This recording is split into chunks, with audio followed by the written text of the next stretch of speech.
Hi again. This is going to be part 3, because I forgot to mention something in the other 2 parts of this. That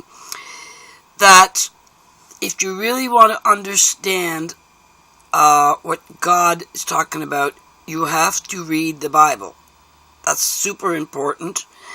And you can't read it with a scholar's mind, per se.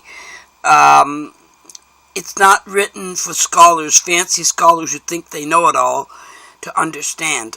And it's also stated that it was not written for those who think they know it all, mind-wise, and use fancy words and think themselves better than anybody else, because only their group understands or something.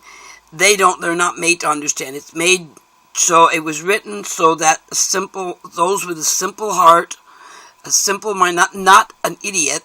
It doesn't mean like, you're stupid. Just humble simplicity. That's who it was for. The humble, the ones who are willing to humble themselves, to be able to understand it, and not necessarily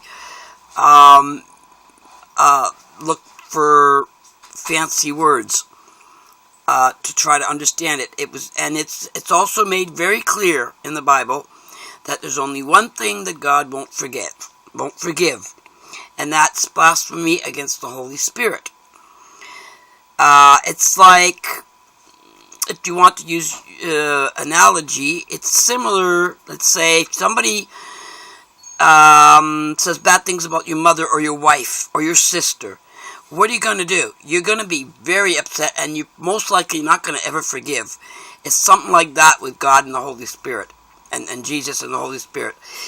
I believe that Jesus pre-existed, which means he was the Son of God before he was made into human form, which means that, to me, it's sort of yes and no, but my best understanding is it's like the Holy Spirit is the heavenly mother, and Mary was the earthly vessel, earthly mother, that God put his seed into. He put Jesus into Mary, so that everything could happen.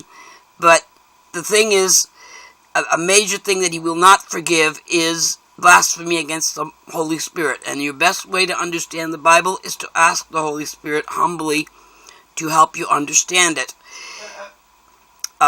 So that was the thing I had forgotten to mention. It's quite important in becoming a born-again Christian, and to understand the words of God, and in the right context. It's like a big puzzle, but it's just to those who think they know it all. And if you really study it well and in the right context, you'll figure it out. If you ask the Lord Holy Spirit to help you. So, blessings, and I hope it goes well for you. Bye-bye.